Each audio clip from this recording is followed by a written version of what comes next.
That was a wild game at home. If you were like me and actually went to the game, you dealt with the rain, you dealt with the elements, and you saw that last play with Tyler Wallace slipping into the end zone to win the game in overtime. You're probably jumping up and down like an idiot, screaming your lungs, screaming your absolute voice out until you have no voice.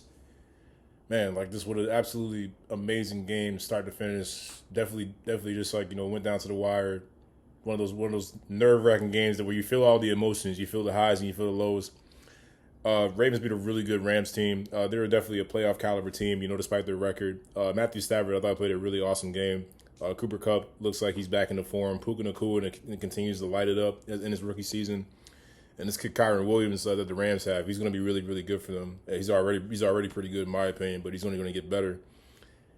And the Ravens had a dogfire in their hands at home. They spent a lot of this game trailing. Actually for the first time in a while, they were trailing most of this game, and I thought they responded really well.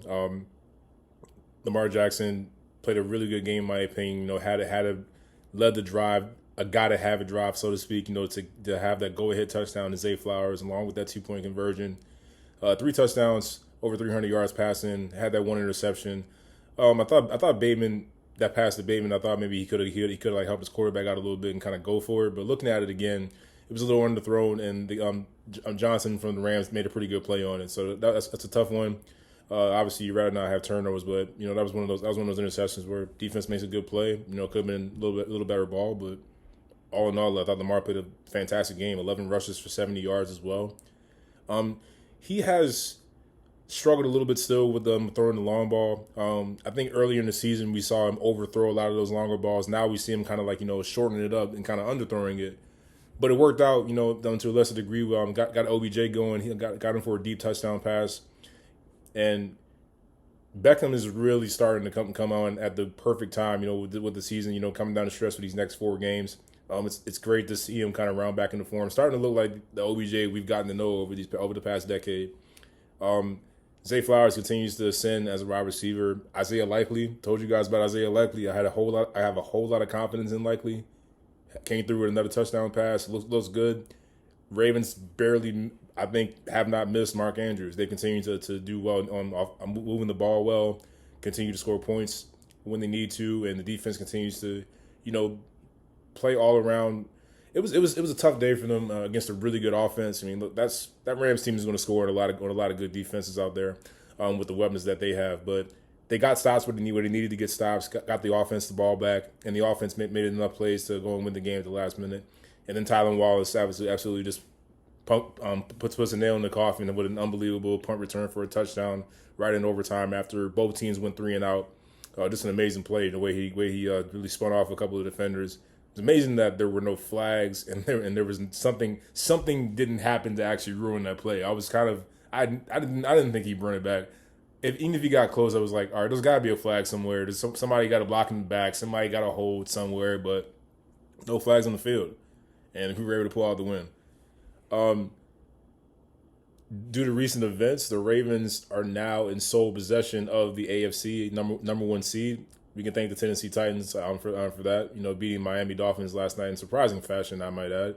Miami was up by 14 and with 3 minutes left to go, and somehow Tennessee came back and won that game. Regardless, Ravens now control their own destiny in terms of the number one seed. They just have to win. Now, it's going to be really tough, especially these next couple of games, because you got 2 on the road against division leaders and 1 against probably the best team in the NFL in the San Francisco 49ers. Jacksonville, as we know, Ravens lost in them last year in Jacksonville.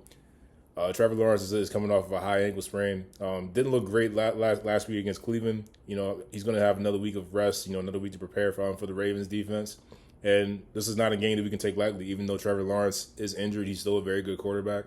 They've got guys like Calvin Ridley, Zay Jones, and Travis Etienne as their weapons to get the ball to. Evan Ingram at tight end has been really good. And Jacksonville's defense is leading the NFL in takeaways. So they know how to turn the ball over and, really put your offense in tough situations. So taking care of the football is once again going to be adamant for this offense.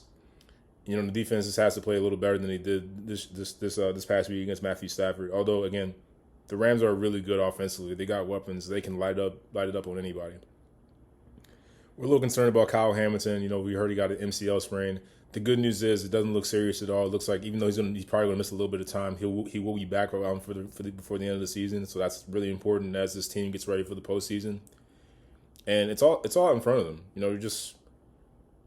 It's going, like I said, it's going to be a tough couple of road games, and then we finish out at home against the Miami Dolphins and the Pittsburgh Steelers. But first things first, we got to turn their attention to the Jacksonville Jaguars and take care of business there, and get ready for what could potentially be the game of the year on Christmas Day in the Bay Area against the San Francisco 49ers. But great win at home. The dogfight all through. The Ravens really fought on both sides of the ball, and I thought it really came through. Just the offense has to keep going. The team has to just keep clicking because this is the home stretch. This is where teams separate themselves in terms of standings and who looks like the Super Bowl favorite and who looks like a pretender. So here we go. My only concern is this with the stretch is that this is the stretch that I was worried about when we had losses against the Colts at home, the loss against the Steelers on the road when they shouldn't have lost. This is the stretch where you, as a Ravens fan, start to wonder, well, is this where those losses come back to kind of bite you because you're hanging on to that number one seed? But imagine if you had won that game in Pittsburgh, if the Ravens receivers had caught the ball. Imagine if you won against the Colts when you probably should have won that game. Imagine if you didn't blow that lead against Cleveland. Probably a different story, but we are where we are. And again, even in spite of all of that, the Ravens still have a chance to really just hang on to that number one seed. It's gonna be tight in the AFC. We know the Chiefs are coming. We know they have a pretty easy schedule ahead of them, and we know the Dolphins are coming. They have a pretty tough schedule ahead of them. So it's not over by any stretch. The Ravens have to keep laser sharp focus like they've been doing, and just get ready to get it started off and getting a really good road win.